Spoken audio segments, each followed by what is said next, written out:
Hola a todos, yo soy Marta de Dios del Hospital Vallebrón y en esta sesión de Combine voy a hablar sobre la oclusión total crónica de carótida, no tanto sobre debatir acerca de la indicación, porque verdaderamente es un tema bastante controvertido, sino un poco revisar cuál es la evidencia y cuál es la experiencia que han acumulado determinados grupos de trabajo que son muy proactivos en el tema de la revascularización de esta condición y ver realmente si hay una cabida para el manejo endovascular. Así que vamos allá. Eh,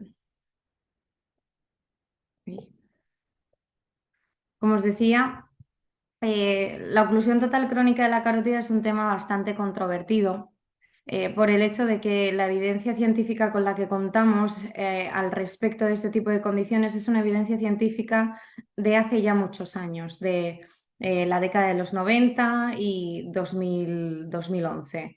Entonces, en este respecto, el máximo nivel de evidencia con el que contamos es muy claro y es muy determinante en el sentido de que no se recomienda ningún tipo de tratamiento activo, sea quirúrgico o endovascular, del tipo que sea, más allá del mejor tratamiento médico para estos pacientes. Entonces, se sientan estas bases basadas en esta evidencia, que es una evidencia, como ya digo, de hace unos años, muy anterior a todo lo que ha sido la revolución tecnológica, técnica y práctica y la experiencia acumulada en el neurointervencionismo, sino que además luego hay otros puntos a discutir y es que se trata de una patología pues, que finalmente representa un volumen muy pequeño de los pacientes que nos llegan y además tampoco tenemos muy claro cuál es la historia natural de esta enfermedad. Hay distintas preguntas que plantearse cuando hablamos de la carótida crónica. La primera sería, bajo mi punto de vista, qué es lo que entendemos por una carótida completamente ocluida y crónica. ¿Qué es eso de crónica? Pues bien, tanto si nos basamos en la clínica como si nos basamos en los signos radiológicos, es muy difícil establecer la cronología de una carótida ocluida. Desde el punto de vista clínico, nosotros nos podemos encontrar con una carótida ocluida, pero que tal vez esta no sea per se la causa de la sintomatología neurológica que tiene el paciente. Hay muchas otras variables dentro del espectro ictus que no tienen tal vez esa manifestación radiológica tan evidente de entrada como pueden ser los ictus lacunares o tal vez esa carótida que vemos ocluida no se ha ocluido recientemente, sino que se puede tratar también de un paciente que ha tenido un curso clínico más o menos silente, insidioso, incluso subclínico, hasta el punto en el que la reserva cerebrovascular le haya fallado y empiecen a aparecer los síntomas.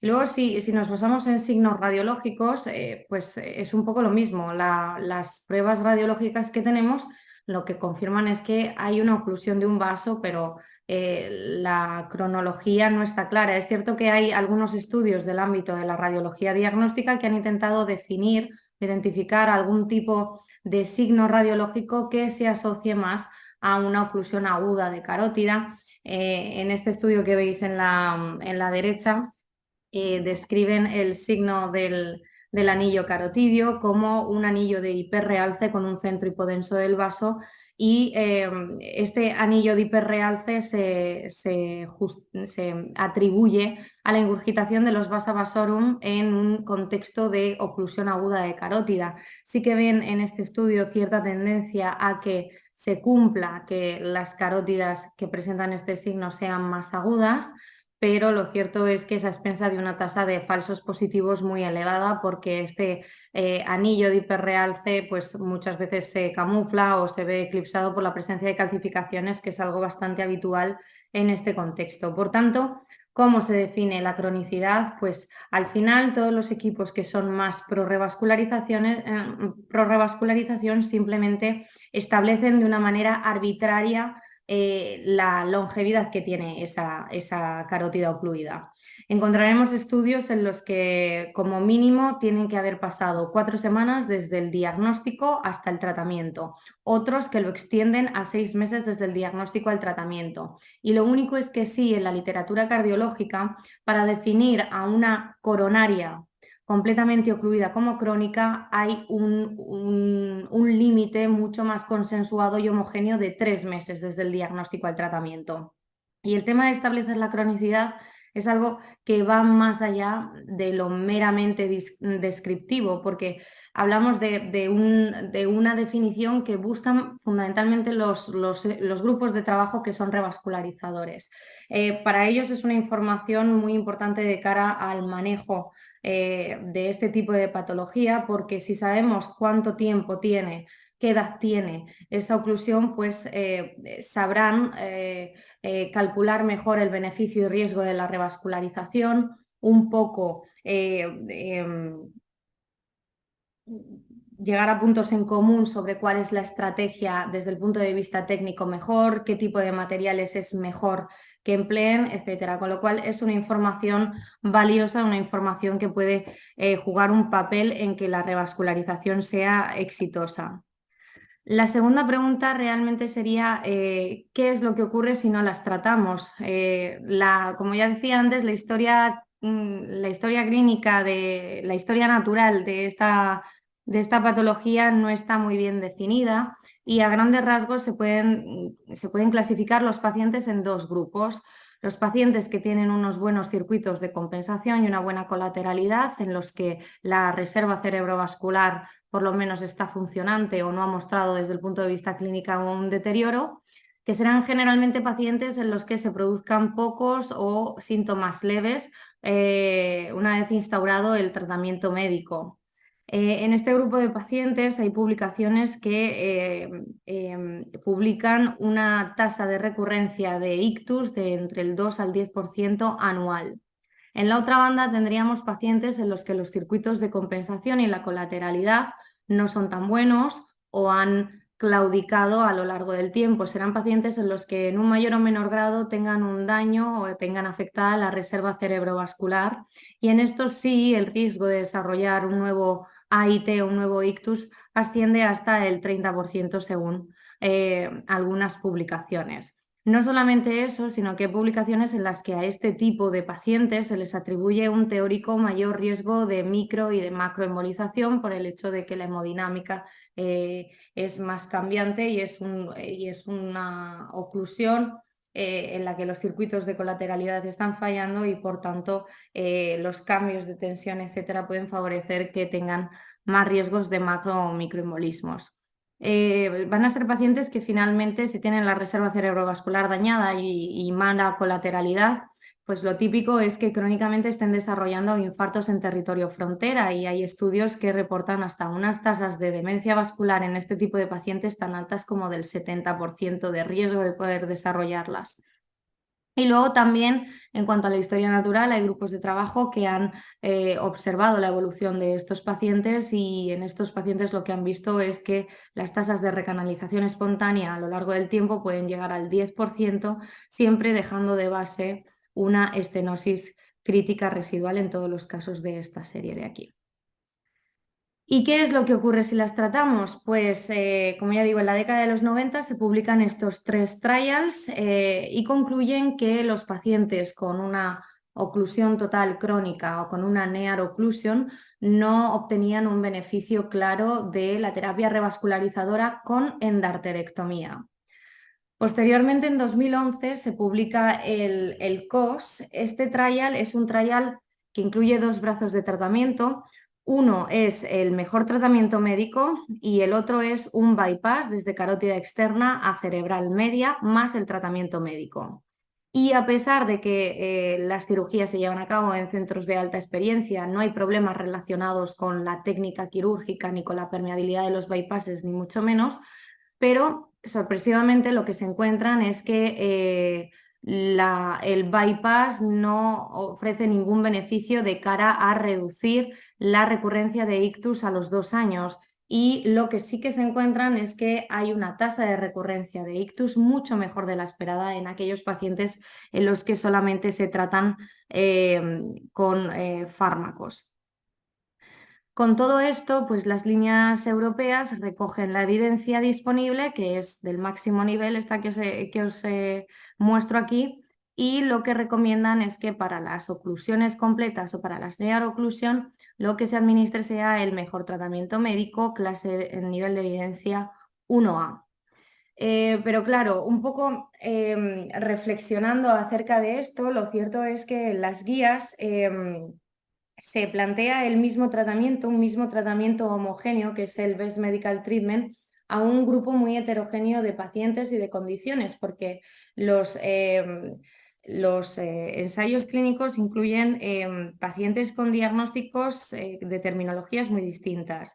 Eh, Concretando una nearoclusión con o sin colapso distal, una pseudoclusión crítica, una oclusión completa, una carótida crónica, todas parecen ser la misma o el mismo grupo de patologías, a pesar de que tienen estas terminologías diferentes, porque todas se tratan con un mismo tratamiento homogéneo, que es el Best Medical Treatment. Entonces, esto por un lado. Luego tampoco se toma en consideración, aparte de esta definición y de esta terminología, la situación clínica de los pacientes, el haber desarrollado o no síntomas neurológicos, y tampoco el estado de la reserva cerebrovascular medida o estimada con ningún tipo de prueba complementaria. Por tanto, sí, probablemente cuando damos un tratamiento homogéneo a un grupo muy heterogéneo de pacientes, pues sí, probablemente vayamos a beneficiar a la extra grande mayoría, pero siempre puede haber un pequeño porcentaje de pacientes que nos estemos dejando por el camino y que podamos darles mejores opciones, ¿no? Ir un poquito más allá. En este sentido, las guías han tenido una influencia considerable en cuanto a las publicaciones o la experiencia compartida por parte de los distintos grupos de trabajo.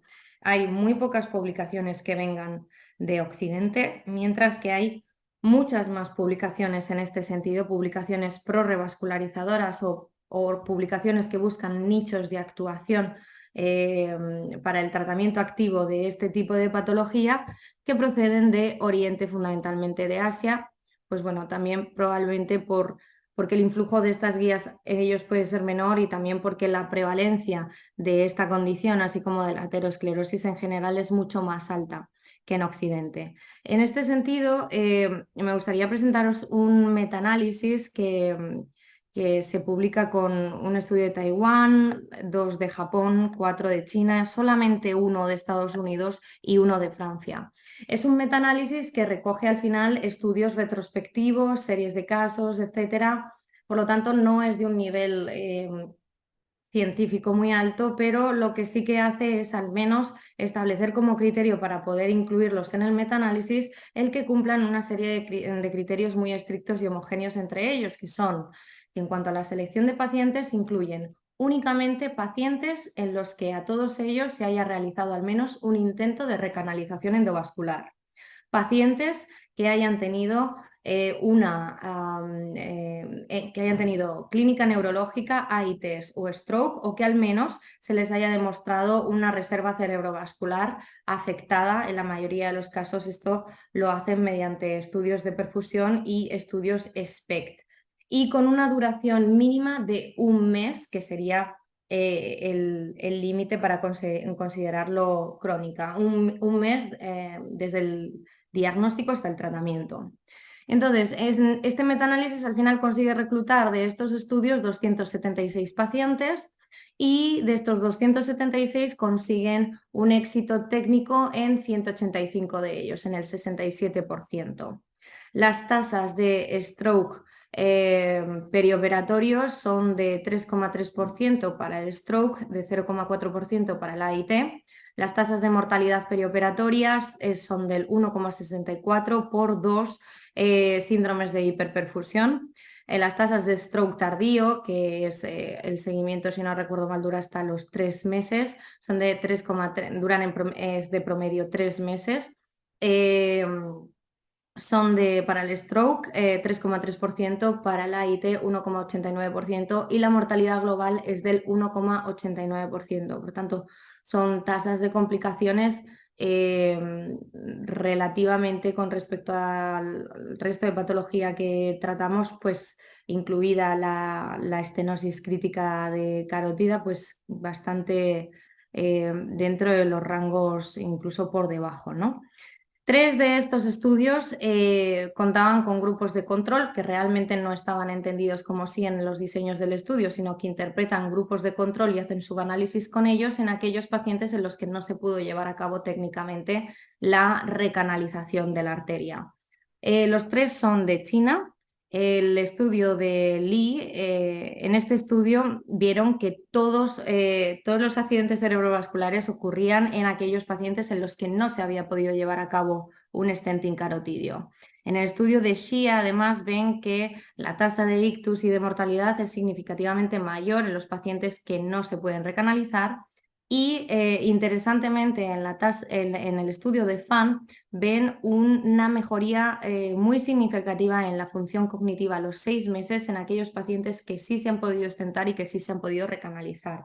Hasta ahora hay como 2 estudios prospectivos y uno retrospectivo sobre el efecto protector que puede tener la reconstrucción de las carótidas crónicas de cara a la prevención de demencia vascular, con resultados positivos en este sentido. Algunos de estos estudios también ya no solamente publican sus números, sino que comparten ciertas matices ya más técnicos, ¿no? Que entran más dentro de la técnica. En el estudio de Cheng, por ejemplo, lo que hacen es describir una serie de predictores angiográficos para poder pronosticar una revascularización no exitosa. Entre estos están el hecho de que cuando realicemos la serie angiográfica desde carótida común veamos que la oclusión tiene un final afilado y no es una oclusión roma. Ellos explican que cuando se muestra un afilamiento en la carótida interna, este punto, si dirigimos directamente hacia ese punto, tal vez orientándonos con un catéter diagnóstico y una guía hacia este punto en concreto, es el que nos marca la entrada en la oclusión y es más fácil que consigamos la recanalización. Otros datos serían el nivel en el que se reconstituye la arteria, es decir, si desde la inyección ipsilateral en carótida común nuestra arteria se recanaliza muy distal, es decir, segmento supraoftálmico para arriba, comunicante terminal, o bien si no vemos en absoluto ningún tipo de recanalización y cuando la vemos es cuando inyectamos desde contralateral, esto significa que probablemente estamos lidiando con una oclusión que es mucho más larga y con una oclusión que probablemente esté interesando la carótida intracraneal con la inherente tortuosidad que ello tiene y el desafío de cara a la revascularización. También ven de forma estadísticamente significativa que aquellos pacientes que no han tenido una historia previa de eventos neurológicos, pero sí una reserva cerebrovascular afectada, son pacientes a los que tienen más dificultades en revascularizarlo. Y esto lo atribuyen a que probablemente si no han desarrollado síntomas clínicos son probablemente oclusiones de más larga evolución, más fibróticas, más calcificadas y más difíciles, por tanto, de tratar. Sin llegar a la significación estadística, pero sí con tendencia hacia la misma, enfatizan en la importancia también de que veamos pacientes con placas severamente calcificadas, placas largas y oclusiones que sean muy anguladas. Y esto asimismo lo correlacionan bien, fueron ítems que ellos analizaron en base también a la evidencia que tenemos y a todo lo publicado que tenemos desde la cardiología, donde sí que es cierto que la revascularización de coronaria es una indicación más establecida y está mejor definida, pues precisamente estos predictores que pueden un poco pronosticar si va a ser más o menos fácil la recanalización. En este estudio de Hassan se realizan 31 intentos de recanalizar oclusiones totales de carótida, todas por aterosclerosis y con una mediana de duración de 11 meses. De las 31 consiguen solamente revascularizar el 67% y aprovechan para establecer un score en función de cómo es la carótida, la oclusión en términos angiográficos para predecir si va a ser más o menos fácil la revascularización y definen 4 tipos de oclusiones. La A y la B, que serían las más favorables para la recanalización, y la C y la D, que serían las menos desfavorables. Y a continuación, por grupos, describen cuáles son sus estadísticas. Las oclusiones de tipo A, que serían las A y B, serían las favorables. Las de tipo A serían aquellas en las que la amputación es afilada y en la carótida interna extracraneal. Y a continuación se reconstruye el trayecto desde la inyección ipsilateral a nivel de petroso cavernoso lacerum como muy lejos. En estas oclusiones tipo A obtienen un 100% en el éxito de la recanalización, con 0 complicaciones periprocedimiento y 0% a los 30 días, que es el seguimiento de este estudio. El 100% de los pacientes mejora los síntomas neurológicos y el control de la tensión arterial. Las oclusiones tipo B también serían de las más favorables, las segundas más favorables, pero a diferencia de las A, el muñón, la amputación de la oclusión es roma, no es afilada, e igualmente como en la tipo A se reconstruye petroso cavernoso lo más lejos lacerum. En estas oclusiones tipo B consiguen también un 100% de éxito en la recanalización, tienen como complicación una fístula carótido cavernosa autolimitada, un 100% de mejoría de los síntomas neurológicos y de la tensión arterial. Luego estarían las desfavorables, las tipo C y las tipo D. En las tipo C serían aquellas en las que la oclusión se produce no en la carótida interna, sino en la bifurcación, en la misma común. Y serían además carótidas que se reconstruyen después distalmente pues en los mismos niveles que los anteriores, petroso cavernoso lacerum. En estas oclusiones el éxito de la recanalización baja a la mitad, baja al 50%. También tienen 2 complicaciones que ellos describen como menores, transformaciones hemorrágicas tipo 1 en el periodo periprocedimiento. No consiguen la mejoría al 100% de los pacientes, sino el 37,5% de los mismos, pero sí todos ellos tienen en el 100% de los casos un mejor control de la tensión arterial. Y por último estarían las tipo D, que por su patrón angiográfico son las que ellos definen como un patrón a priori el más desfavorable para la revascularización vía endovascular. ¿Cómo sería este patrón? Pues bien, una amputación a nivel de la carótida común y una recanalización que o bien no la llegamos a ver ni por las inyecciones ipsilaterales o tampoco la llegamos a ver por las inyecciones contralaterales, pero que se produce ya en el segmento terminal carotidio. En estas, el éxito de recanalización es de solo el 25% de los casos, tienen un AIT periprocedimiento y en aquellos que se puede conseguir la recanalización también ven un mejor control de la tensión arterial. Globalmente, en todos aquellos pacientes que logran recanalizar sí que observan un éxito en el 100% de los casos de un mejor control de la tensión arterial tanto en el baseline como en el seguimiento. Muchos de estos estudios también, a lo mejor sin tanto detalle como el anterior que he explicado, pero sí que describen cuáles son algunos de los trucos que usan técnicamente para llevar a cabo estos procedimientos. Y todos prácticamente de forma universal recomiendan el uso de dispositivos de protección, ya sea mediante el hinchado de un balón en la carótida común, los sistemas para el flow arrest, para Proximal Flow Arrest. Los sistemas MOMA, que serían hinchar un balón en la común, hinchar un balón en la externa para inducir el flujo invertido. Y también siempre el uso, siempre que exista una buena zona de despliegue tanto de filtros como de balones para evitar las embolias distales. Algunas claves técnicas que comparten también se infieren de la literatura cardiológica y van sobre todo dirigidas a cómo manejar la guía y cómo abrirse paso a través de la oclusión, que como ya digo, si son crónicas pues van a ser más duras, más densamente calcificadas, etc.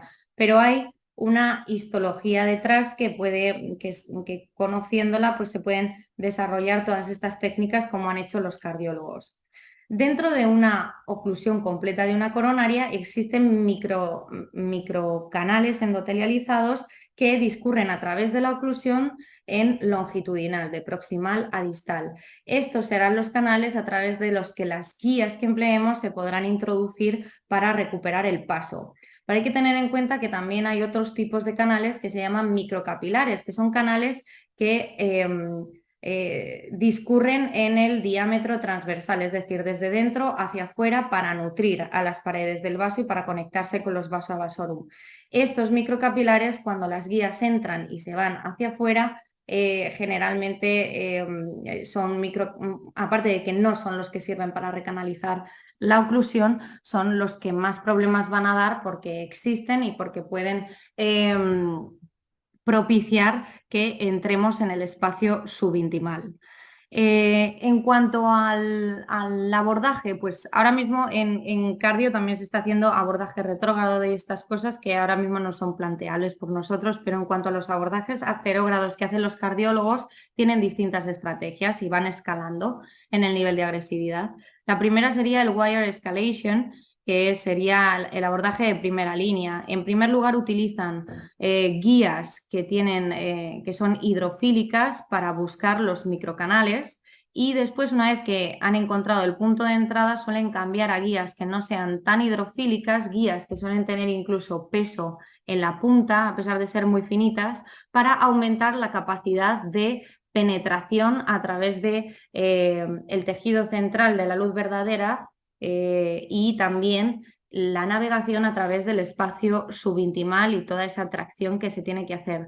Todos hablan de que cuando estamos recanalizando una oclusión crónica, cierto grado de tracción subintimal o de navegación subintimal se puede tolerar siempre y cuando podamos volver rápido a la luz verdadera. Y para esto definen dos movimientos claves para la guía y dos curvas para cada propósito.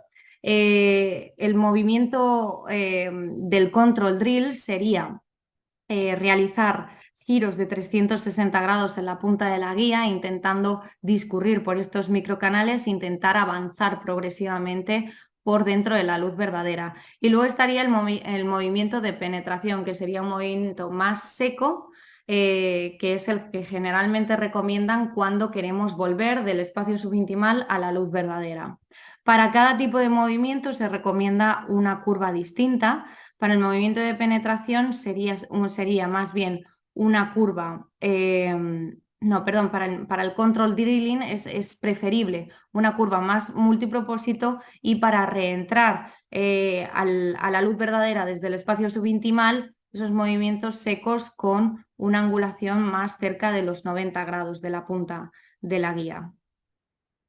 Cuando el single wire technique no funciona, también describen el parallel wiring technique, que consiste básicamente en que una vez que estamos intentando avanzar con la guía a través de la oclusión, pero la guía se nos encalla en el espacio subintimal y no tenemos manera de volver a la luz verdadera, pues dejan esa guía in situ, sellando ese camino subintimal y avanzan en paralelo una segunda guía para redirigirla hacia la luz verdadera. Esta técnica es bastante similar a una que nosotros describimos en Vallebron para lidiar con el tema luz falsa, luz verdadera en las disecciones, solo que en lugar de dejar la guía in situ, nosotros dejábamos también hinchado un balón para que ayudase a redirigir el catéter hacia la luz verdadera. Y siempre una vez que alcanzamos la posición, pues dejar in situ una guía de intercambio.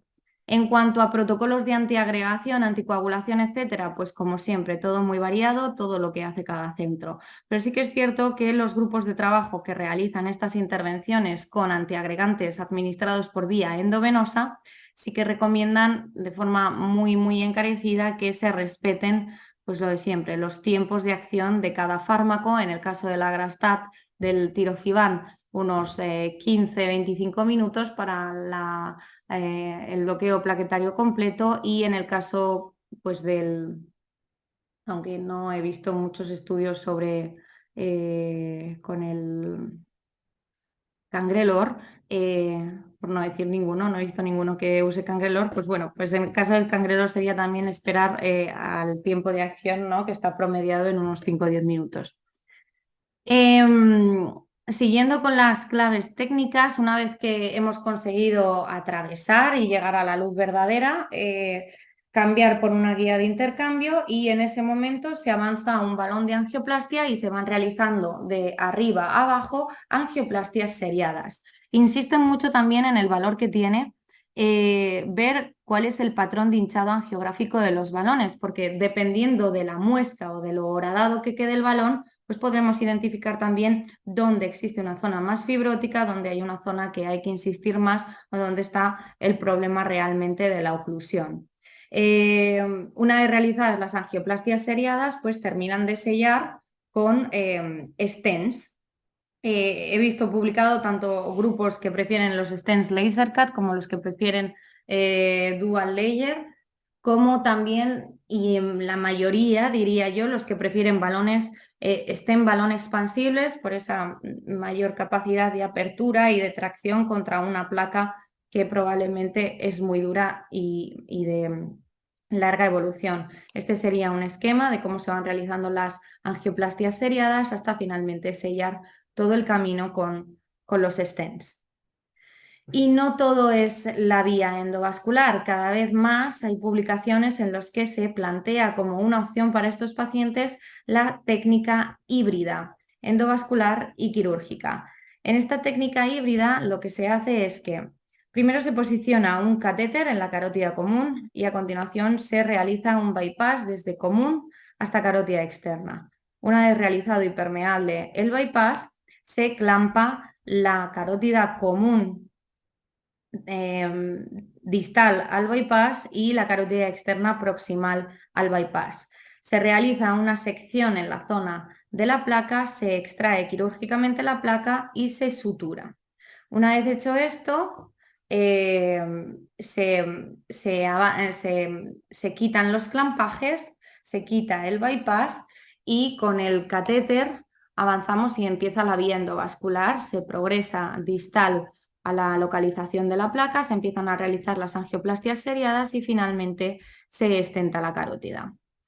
Estos son algunos de los resultados, como veis aquí, cómo queda completamente reconstruida esta arteria. Esta es una serie de pocos casos, Zanatti ha publicado muchísimo en este sentido y a todos los pacientes les realizan siempre estudios de perfusión antes y después para ver cómo se ha quedado normalizada la reserva cerebrovascular después de cada estudio. En general, todos los estudios que os he mostrado antes entienden como un éxito del tratamiento no solamente el que haya sido técnicamente factible hacer la revascularización, sino que también se hayan normalizado los tiempos y la hipoperfusión, ya sea mediante TAC perfusión o mediante SPECT, donde la variable de más valor es la fracción de extracción de oxígeno.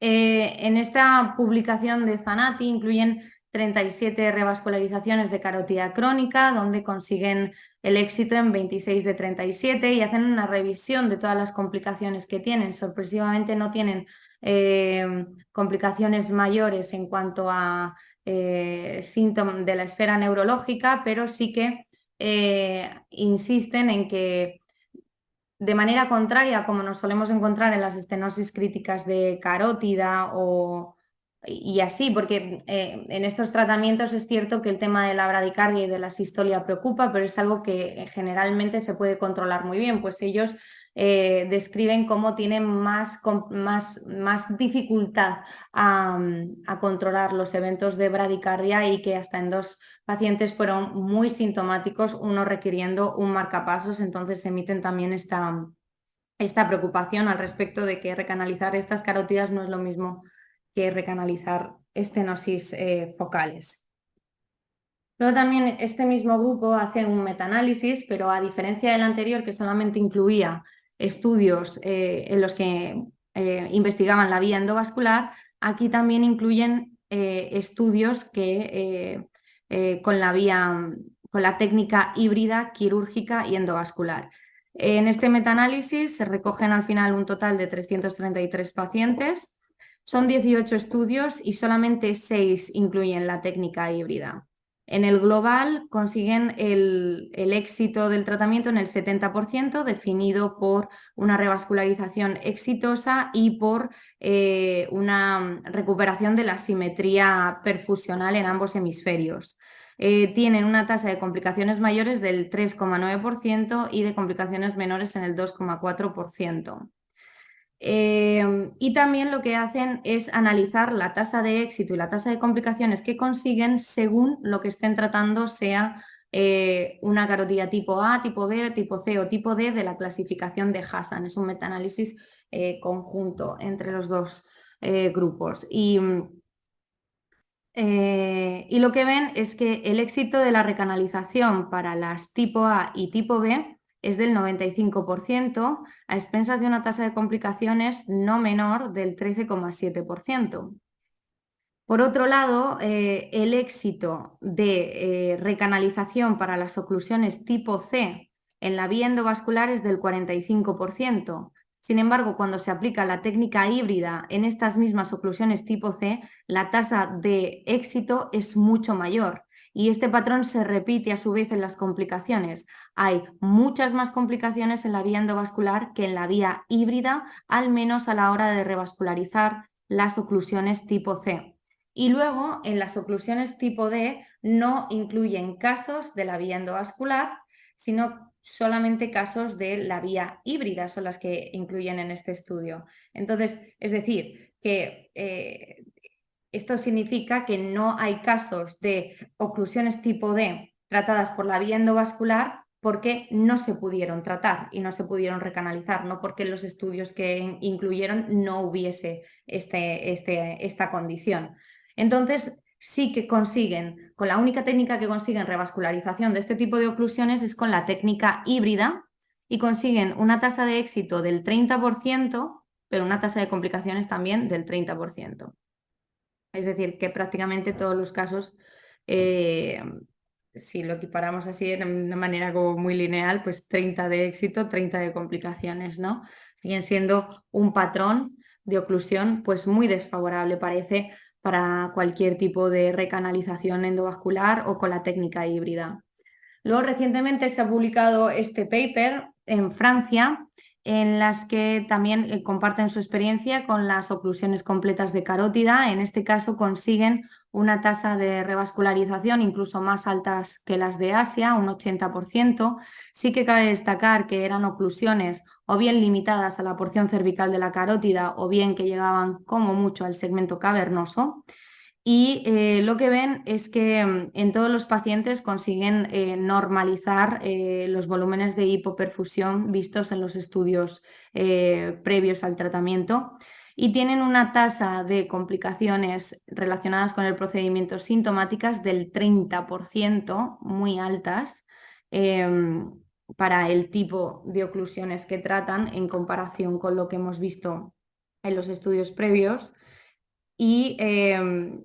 Y una mortalidad del 5%. Además, también describen casos de oclusión del stent, aunque no hayan sido asociados con los síntomas, con el desarrollo de síntomas permanentes, morbilidad, mortalidad, esa morbilidad, mortalidad del 5%.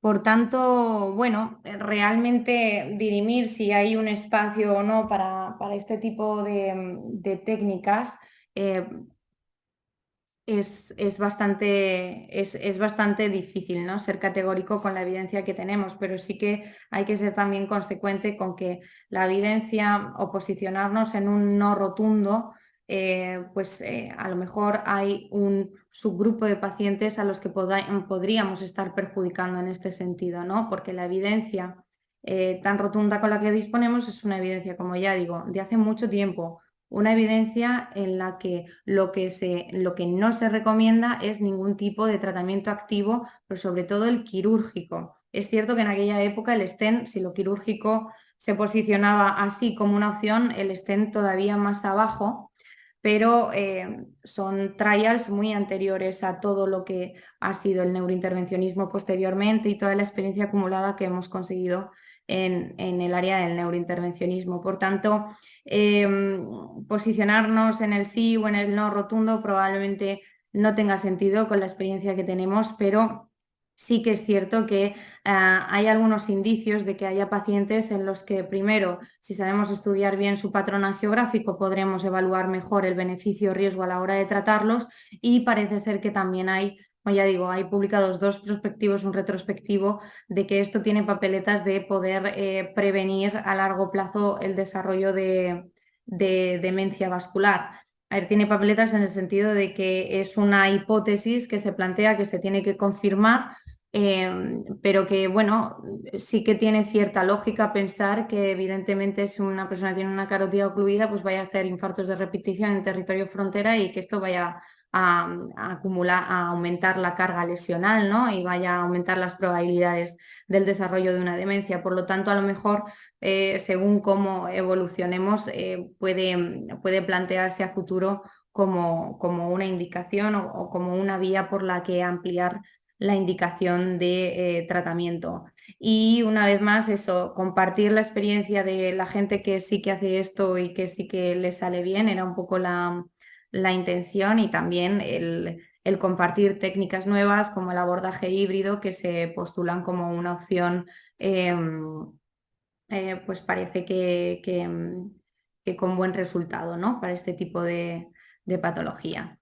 Y nada más, eso es todo, y muchas gracias a todos, al Combine, a los organizadores por la oportunidad y a toda la audiencia por estar ahí siempre.